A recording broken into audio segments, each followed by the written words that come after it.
چھپ چھپ کے باتیں سننا، چھپ چھپ کے دوسرے کے عیب تلاش کرنا.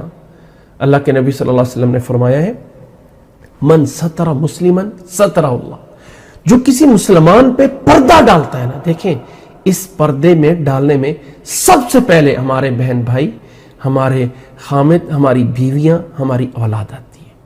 جو کسی مسلمان پہ پردہ ڈالتا ہے نا، اللہ قیامت والدن اس کے گناہوں پہ پردہ ڈالے گا. ہم چاہتے ہیں میرے کسی بھائی، میری بہن، میری دیور، میری درانی، فلانا، میرا سورا، میری سانس، میری فلانے اگر کوئی گناہ کرتی اب تو میں تو اچھالوں گا، لوگوں میں بتاؤں گا یہ ہوتے ہیں. نہیں نہیں، کسی کے عیب تلاش بھی نہیں کرنے.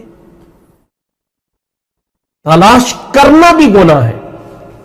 اچھا میں دیکھتا ہوں ایک ہوتا ہے ایز اے اصلاح، نوٹ کریں یہاں پہ، والدین اولاد کی اصلاح کے لیے ان کی جاسوسی کر سکتے ہیں اور یہ کرنا چاہیے، یہ اس میں نہیں آتا ہے. جہاں پتا ہو میرا بیٹا ہے، میری بیٹی ہے، مجھے یہ روم میں بیٹھے ہوئے کمرے میں دیکھے ہوئے بیٹھے ہوئے کیا ہے، مجھے یاد آ گیا ایک، میں چھوٹی سی بات کرتا ہوں، اولاد کے بارے میں یاد آ گئی. یہ کافی سال پرانی بات ہے. ایک مولوی صاحب مجھے گھر میں لے گئے اور کہنے لگے کہ اپنے بیٹے کے بارے میں بتانے لگے کہ میرا بیٹا جو ہے ماشاءاللہ بڑا اچھا ہے، بڑا اچھا ہے. میں نے کہا کیا؟ کہتا ہے رات کے 2-2 بجے تک کمپیوٹر پہ بیٹھ کے پڑھتا ہے. میں نے کہا جی بڑی اچھی بات ہے. اب اس کے بیٹے کو یہ نہیں پتا کہ میرے بارے میں کہ یہ مولوی صاحب بھی کمپیوٹر کو جانتے ہیں.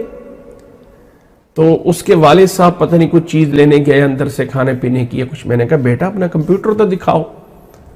کہنے لگا آؤ انکل میں آپ کو دکھاتا ہوں. مجھے دکھایا تو کمپیوٹر جو ہے وہ اس کی جو سکرین ہے وہ دیوار کی طرف تھی، یعنی کوئی کمرے میں کسی کو پتہ نہیں چلتا تھا، اور آواز کے لیے ہیڈ فون لگایا ہوا تھا.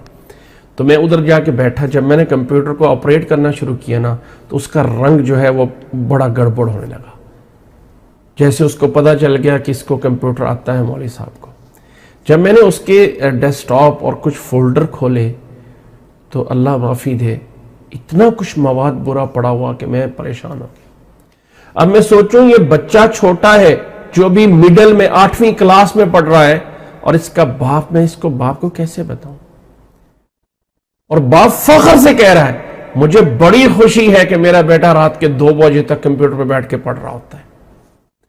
میں نے جاتے ہوئے اس کے والد کو سمجھایا کہ میں نے کہا بھائی اس اپنے بیٹے کی تربیت اس طرح کرو کہ اس کمپیوٹر کی سائیڈ چینج کر دو اور اپنے گھر میں ایسی جگہ پہ رکھو کہ تم جاتے آتے اس کی سکرین کو دیکھ رہے ہو. کہنے لگا وہ کیوں؟ میں نے کہا بہتر ہے. بہرحال کمپیوٹر کو میں نے سائیڈ چینج کروا دی، بجائے اس کے کہ اس کو یکدم اس کے بیٹے کو جو ہے وہ برا بنا دیتا. اور بیٹے کو میں نے الگ سے سمجھا دیا کہ بیٹا یہ سب چیزیں ڈیلیٹ کرو اور آئندہ سے ان برائیوں سے بچو.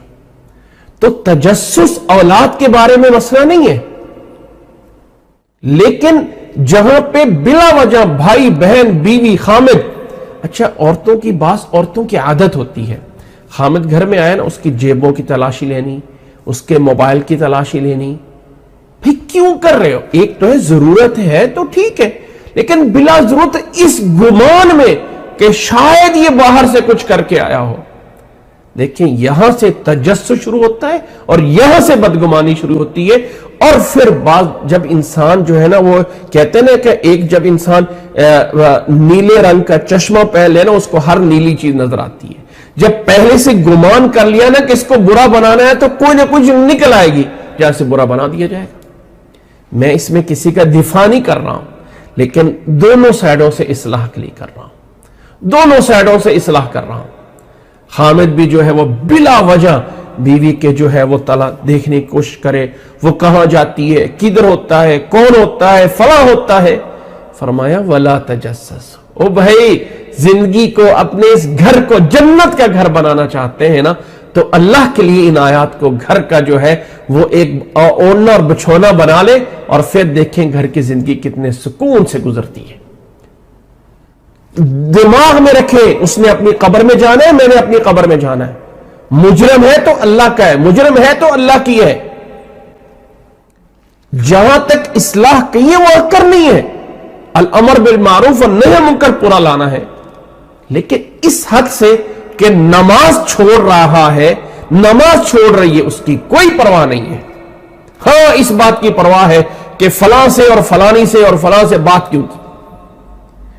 اللہ کا حکم نماز چھوڑنے پہ وہ غصہ نہیں آتا جتنا غصہ آپ کو اس پہ. کیوں؟ اللہ کے حکم چھوڑنے پر بھی اتنا غصہ کرے نا, اللہ کی نافرمانی اس پر بھی تو اتنا غصہ کرے نا.